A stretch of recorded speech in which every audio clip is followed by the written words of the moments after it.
Good afternoon, everybody. I apologize for my tardiness, but I came directly from the Oval. I have some newsy updates to share from the President, which I know you all very much value and appreciate. So let's get to it. The President promised millions of Christians across the country on the campaign trail that he would create a White House faith office when he returned to the White House, and he has delivered on that promise. The White House Faith Office has put together an extraordinary week-long celebration currently underway for Holy Week ahead of Easter Sunday. The President signed a Holy Week proclamation, filmed a special presidential video message, and will be hosting a pre-Easter dinner tomorrow night and a White House staff Easter worship service on Thursday. The President and the First Lady are honored to continue the tradition of the White House Easter egg roll, which will take place on the South Lawn next Monday. In other news, President Trump is turning America into a manufacturing superpower again. Yesterday, there was a monumental announcement by NVIDIA, one of the largest companies in the world.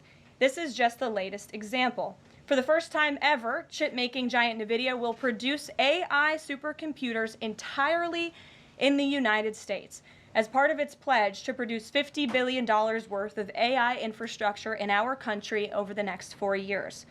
With their manufacturing partners, they have commissioned more than 1 million square feet of manufacturing space to build and test NVIDIA Blackwell chips in the great state of Arizona and AI supercomputers in the great state of Texas.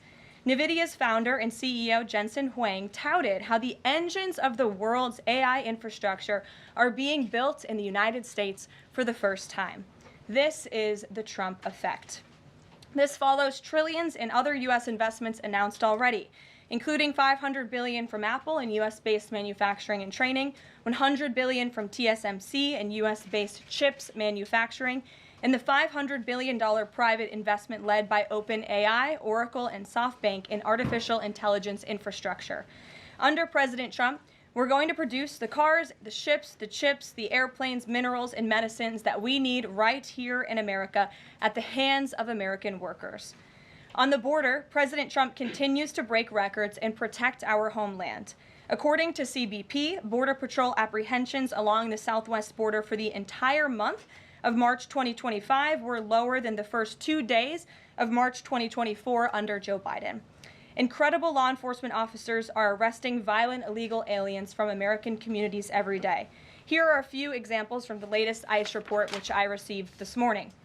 ICE Los Angeles arrested a 54-year-old citizen of Mexico convicted of rape by threat, sodomy with a person under 14 years, and kidnapping in San Jose, California.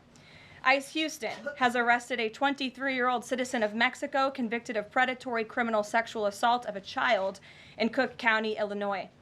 ICE Houston arrested a 64-year-old citizen of Honduras convicted of murder in Los Angeles County, California. ICE Chicago arrested a 49-year-old citizen of Guatemala convicted of assault and arson in Prince William, Virginia, not far from here. ICE Denver arrested a 36-year-old citizen of Mexico who is registered as a sex offender and has been convicted of sexual assault of a child in Lake County, Colorado. ICE Baltimore arrested a 50-year-old citizen of China convicted of sex trafficking in Bel Air, Maryland. And ICE Boston arrested a 46-year-old citizen of Jamaica convicted of 3 counts of rape of a child and 2 counts of indecent assault and battery of a child under 14 in Boston, Massachusetts. President Trump and our administration will not rest until every single violent illegal alien is removed from our country. The safety of the American people is too important to settle for anything less. On that note, the Democrat and media outrage over the deportation of Abrego Garcia, an MS-13 El Salvadorian illegal alien criminal who is hiding in Maryland, has been nothing short of despicable. Based on the sensationalism of many of the people in this room, you would think we deported a candidate for Father of the Year. That's because, unfortunately, many in this country care more about this quote-unquote Maryland father, a legal alien MS-13 gang member, than a Maryland mother and an American citizen who was brutally murdered at the hands of a different illegal alien. Of course, I am referring to Rachel Morin. And if you didn't see yesterday, a Maryland jury found illegal alien Victor Antonio Martinez Hernandez guilty of murdering Rachel Morin in August of 2023. She was a 37-year-old mother of 5 who was jogging in an otherwise safe community northeast of Baltimore when this monster ambushed, strangled, and beat her to death before stuffing her brutalized body in a tunnel drain. The Morin family finally got justice yesterday, but they will never get Rachel back.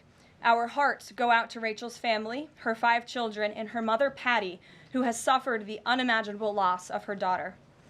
In case you missed it last week, President Trump signed a national security presidential memorandum directing federal agencies administering federal land on the border to make land available to the Defense Department in a new national defense area. This followed the president's Day 1 executive order committing his administration to marshal all available resources and authorities to stop the unprecedented flood of illegal aliens into our country and to obtain complete operational control of the borders of the United States of America. Once again, the president is fulfilling another key promise. This new national defense area spans more than 170 miles across our border in New Mexico. But in the coming weeks, this administration will add more than 90 miles in the state of Texas. This national defense area will enhance our ability to detect, interdict, and prosecute the illegal aliens, criminal gangs, and terrorists who were able to invade our country without consequence for the past 4 years under the Biden administration. It will also bolster our defenses against fentanyl and other dangerous narcotics that have been poisoning our communities. With all of this work being done to make America great again, we continue to see a positive response from the American public. A brand new poll published from the Daily Mail and JL Partners this morning found that President Trump's approval rating is at an all-time high. That's because the president is working tirelessly to keep his promises to the American people, as I just saw him doing today in the Oval Office. We have a reporter in our new media seat today, Matthew Foldy. I like your boots, Matt, who is the editor-in-chief of the Washington Reporter. Washington Reporter is a new, fast-growing outlet that breaks stories about legislation and interviews leaders in Congress and across the administration. The publication's readership includes the highest levels of business and government. And with that, please kick us off, Matt. And we've interviewed you as well. So Caroline, thanks so much for having me here on behalf of our readership and the millions of Americans who I think appreciate what you're doing with the new media seat here and making this a more accessible briefing room. I'm curious with Harvard, we saw the Trump administration today announced it's cutting around $2 billion, or freezing $2 billion in funds to Harvard because the campus has serious problems with violence and with anti-Semitism. We saw President Obama, former President Obama, side with Harvard, which rejected the Trump administration's demands. I'm curious, where does the administration see this going with Harvard and with other colleges and universities in America that are refusing to reform in wake of the sort of craziness that we've seen take over some of them? Thank you, Matt, for being here, and thanks for the question. When it comes to Harvard, the president's position on this is grounded in common sense, in the basic principle that Jewish American students, or students of any faith, should not be illegally harassed and targeted on our nation's college campuses. And we unfortunately saw that illegal discrimination take place on the campus of Harvard. There are countless examples to prove it, particularly with the stunning confession by then Harvard President Claudine Gay, who said that bullying and harassment depended on the context. The president at that time made it clear to the American public he was not going to tolerate illegal harassment and anti-Semitism taking place in violations of federal law. So the president made it clear to Harvard, follow federal law, no longer break Title VI, which was passed by Congress to ensure no student can be discriminated against on the basis of race, and you will receive federal funding. Unfortunately, Harvard has not taken the president or the administration's demands seriously. All the president is asking, don't break federal law, and then you can have your federal funding. I think the president is also begging a good question. More than $2 billion out the door to Harvard when they have a more than $50 billion endowment. Why are the American taxpayers subsidizing a university that has billions of dollars in the bank already? And we certainly should not be funding a place where such grave anti-Semitism exists. I'm curious, you had just mentioned Rachel Morin, and I'm a Maryland man, and I think most Marylanders appreciate what you were saying today.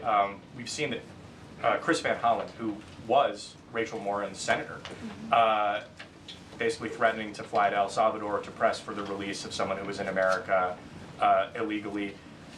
And not as much sort of from him about Rachel Morin's horrific murder and the verdict that was, I think, rightly reached yesterday.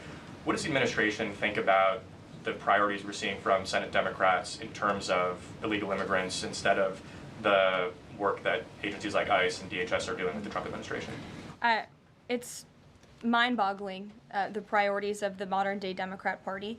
I think it's atrocious that you have Democrats in Congress on Capitol Hill who swear an oath to protect their constituents and to serve them in Washington, D.C., spending more time defending illegal immigrant gang members than their own constituents and law-abiding American citizens like Rachel Morin. And I saw the president personally on the campaign trail, and I continue to see him in his role as president of the United States, put American families first, reach out to the victims, the families of victims at the hands of illegal immigrant crime, and frankly, the actions and the words of the Democrat Party prove they could not care less about the American public. And maybe if they did, they'd see a bit higher approval ratings right now. Thanks for being here with us today. Peter. Thank you, Caroline.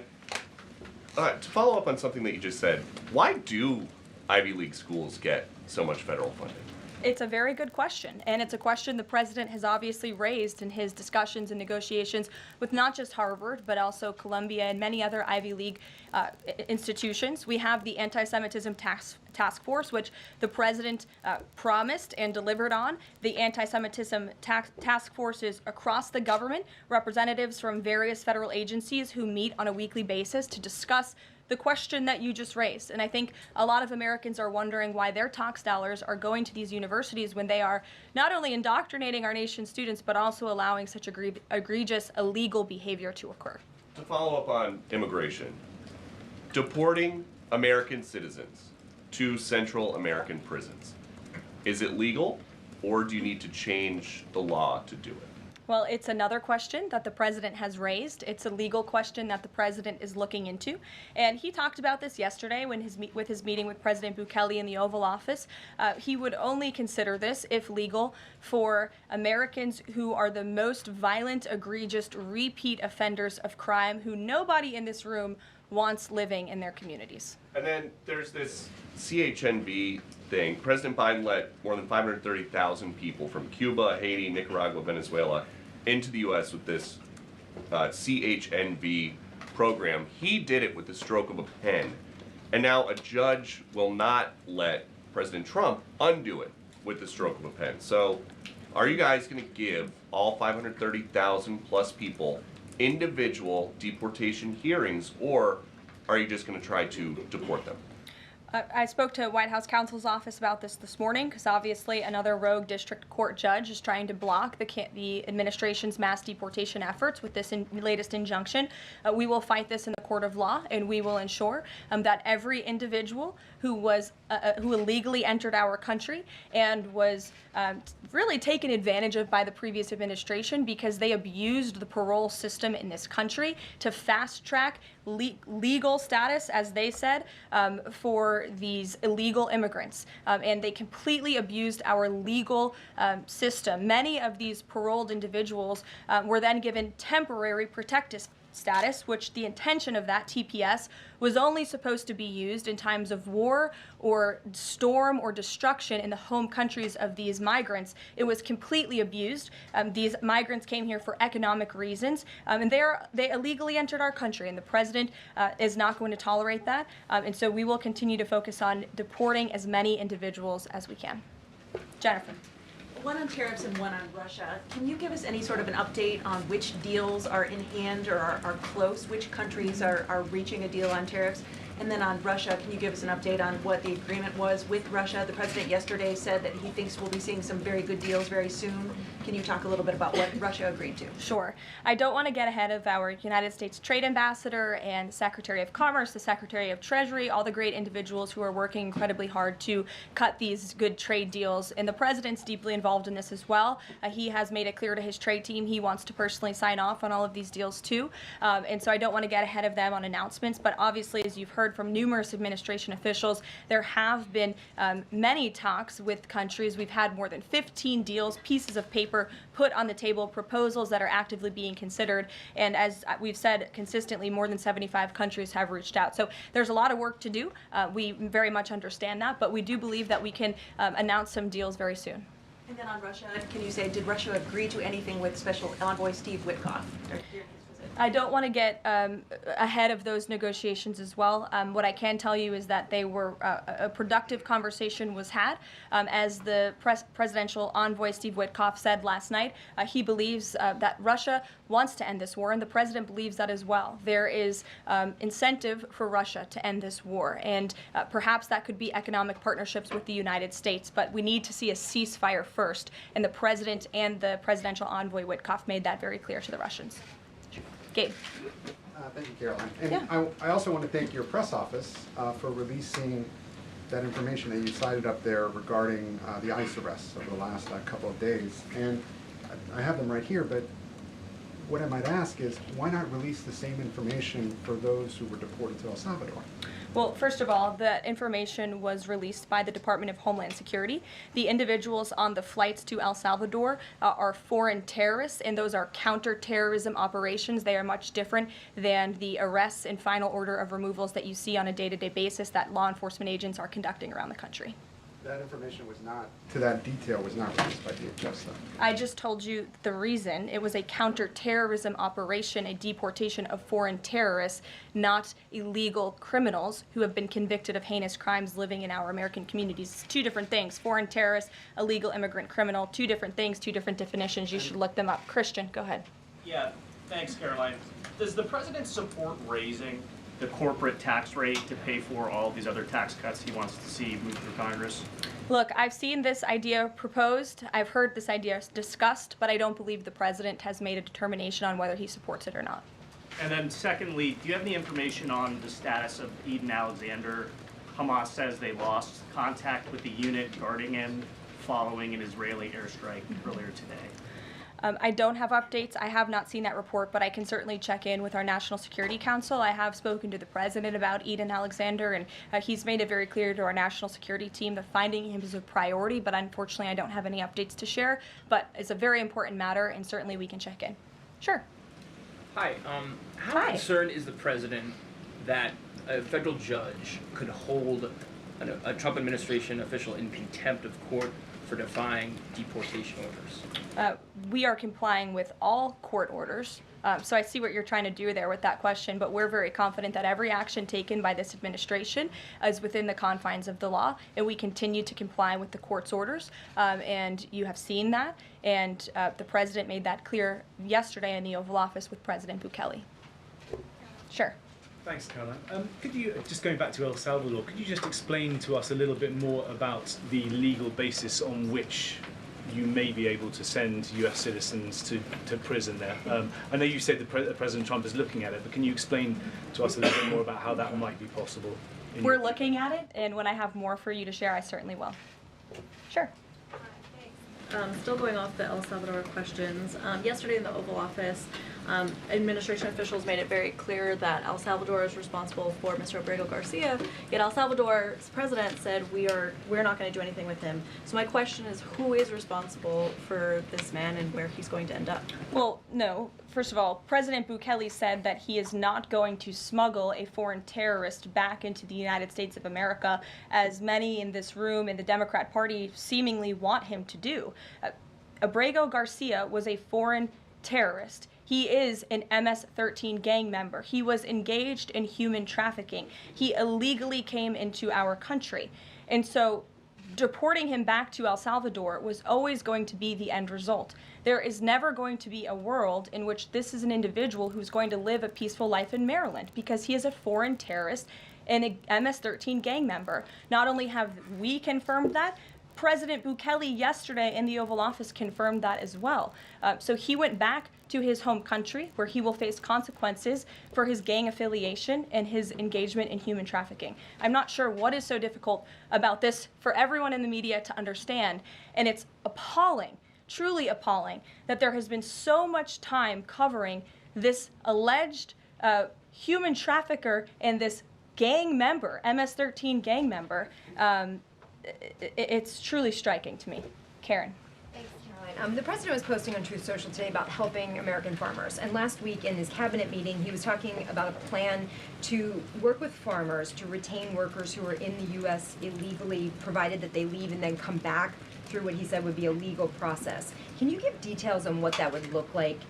How many workers he's talking about? How long a plan like that would take to implement, and the timeline for more details on getting this actually to implementation? I can check in with our immigration and our policy team and get you some more details on that, Karen. And or is this something he wants to roll out soon? I mean, he was talking back and forth with Secretary Rawlings as Right. if this is kind of imminent that he wants to do this. Yeah, look, the president is in constant communication with all of his cabinet secretaries, particularly Secretary Rawlings, who has the backs of American farmers and ranchers. It's something that he spoke about with her in the front of all the cameras in the cabinet room, but I'll check in with not only our immigration team, but also with USDA, and we'll get you an answer. Jonathan. Hi, Caroline. Hi, it's good to see you in here. You too. The president has long said that it would be an abuse of power for a president to direct prosecutors to investigate him. Last week, President Trump explicitly directed the Justice Department to scrutinize Chris Krebs to see if it can find any evidence of criminal wrongdoing. How is that not an abuse of power to direct the Justice Department to look into an individual, a named individual? Look, the president signed that executive order. It's the position of the president in this White House that it's well within his authority to do it. Otherwise, he wouldn't have signed it. And he signed it, and that's his policy. Jeff, how you doing? Fine, thanks, Caroline. A follow-up on Harvard. The president floated on Truth Social, I believe, the possibility of removing tax-exempt status. How serious is that threat, and are there other universities he's considering? And then a follow-up question on foreign policy. Can you give us an update on what the president hopes to come from the next round of talks with Iran? Sure. First, when it comes to Harvard, as I said, the president has been quite clear they must follow federal law. He also wants to see Harvard apologize, and Harvard should apologize for the egregious anti-Semitism that took place on their college campus against Jewish American students. There were professors who said that he had engaged in discriminatory behavior against Jewish students. Of course, you had the former president of the university saying bullying and harassment depends on the context. You also had an encampment on Harvard Yard that we all saw play out before the cameras. The university failed to impose formal discipline on any students for this anti-Semitic conduct violations, including the occupation of a campus building and the disruption of classes with bullhorns. The president believes Harvard should apologize to its Jewish American students for allowing such egregious behavior. As for the tax-exempt status, I would defer you to the IRS for any updates. I do want to answer your question on Iran, of course. The maximum pressure campaign on Iran continues, but as you know, the president has made it clear he wants to see dialogue and discussion with Iran while making his directive about Iran never being able to obtain a nuclear weapon quite clear. And the president spoke to the Sultan of Oman today, who helped facilitate these talks. I have a readout for all of you. He held a call with the Sultan of Oman today, and he thanked him for hosting the first direct meeting between the United States and Iran and emphasized the need for Iran to end its nuclear program through negotiations. The two leaders also discussed the United States' ongoing operations against the Houthis and emphasized that the Houthis will pay a severe price until they end their attacks on maritime traffic in the Red Sea. As you know, an additional negotiation between Steve Witkoff and Iran's representative has been scheduled for Saturday. And since these are ongoing negotiations, I have nothing more to add on that. Thanks about Iran. Sure. Oh, thank you, Caroline. When you said that the president said that Iran will never have nuclear weapon, is the focus on dismantling the entire nuclear program, or it just restricting enriched uranium or the missile program? The president does not want to see Iran have a nuclear program. He does not want Iran to obtain a nuclear weapon. He's been very clear about this. Shelby. Shelby, you have a seat today. I know, stole it. Glad to see it. Two quick ones on TikTok. First, is the president expecting to extend the TikTok ban that's now June 19th if China doesn't come to the table in time? Well, June 19th is a long ways away, obviously. I think it's 2 months away. 2 months is a long time in the Trump administration, as you have all seen. We work at Trump speed around here. We get a lot done, so definitely don't want to get ahead. The vice president continues to lead these negotiations and talks. The president's involved, and they're ongoing. And then the president previously said he'd consider reducing tariffs on China in order to get a TikTok deal done. Is that option still on the table? Look, the president has made his position on China quite clear, although I do have an additional statement that he just shared with me in the Oval Office. The ball is in China's court. China needs to make a deal with us. We don't have to make a deal with them. There's no difference between China and any other country except they are much larger. And China wants what we have, what every country wants, what we have, the American consumer. Or to put it another way, they need our money. So the president, again, has made it quite clear that he's open to a deal with China, but China needs to make a deal with the United States of America. Sure. On tariffs, yesterday in the Oval Office. Which outlet are you with? The Canadian Public Broadcaster. Oh, nice to see you. Thank you. Yesterday in the Oval Office, President Trump suggested that there could be some help for automakers. I'm wondering what that looks like. Is it tariff relief on the 25% tariffs that are in place right now, or the new tariffs that are coming up in May on auto parts? And a second on Canada, if I may. President Trump's tone when it comes to Canada-U.S. relations, Canadians have noticed it's shifted a bit in the past few weeks. Ever since the election campaign started, he stopped talking about Canada becoming the 51st state, at least publicly. I'm wondering if that's on purpose and why. I would reject the president's position on Canada has shifted.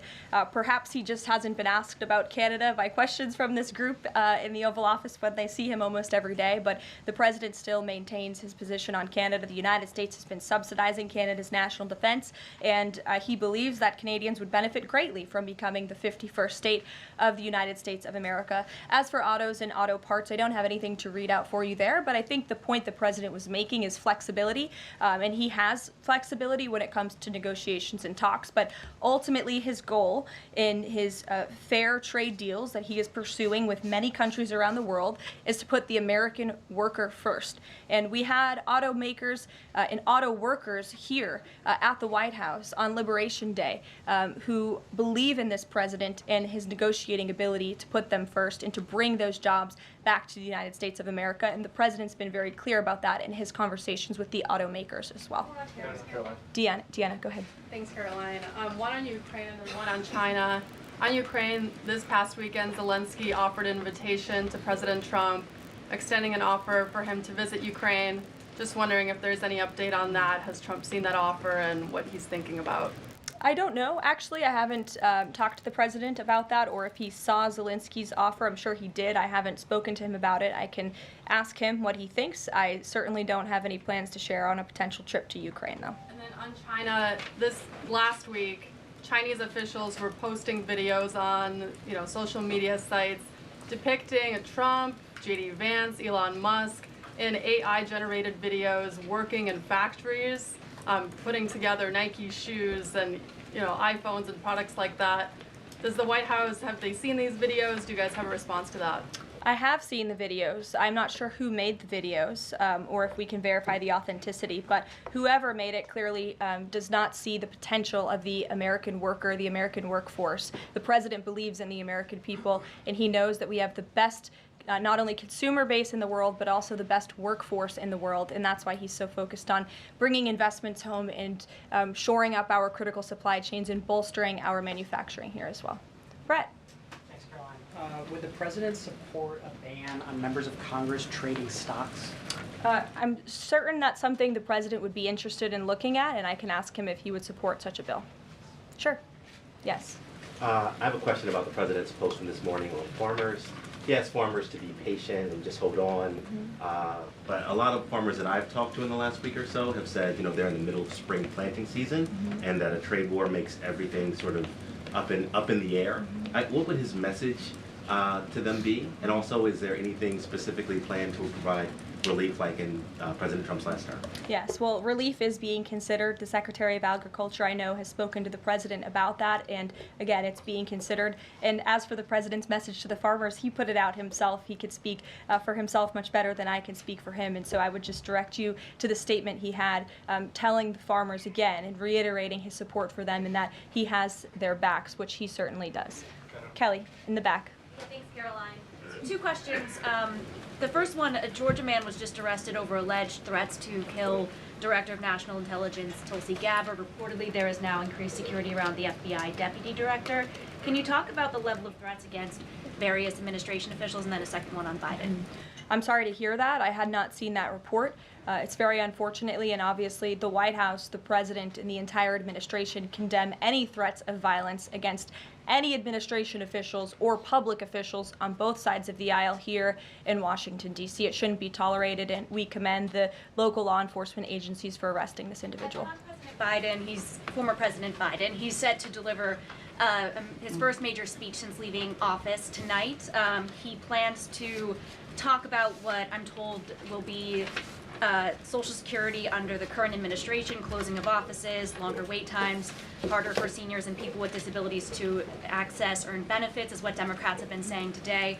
I wanted to get the president's response, or if he plans to respond to this, and comments on what Democrats are calling cuts to Social Security.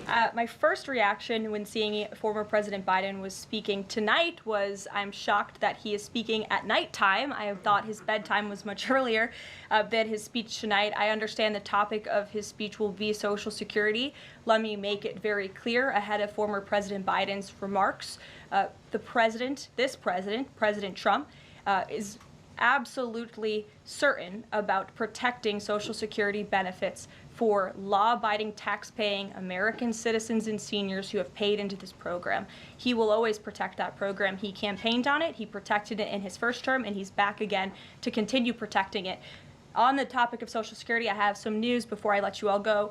Later this afternoon, the president will be signing a presidential memorandum aimed at stopping illegal aliens and other ineligible people from obtaining Social Security Act benefits.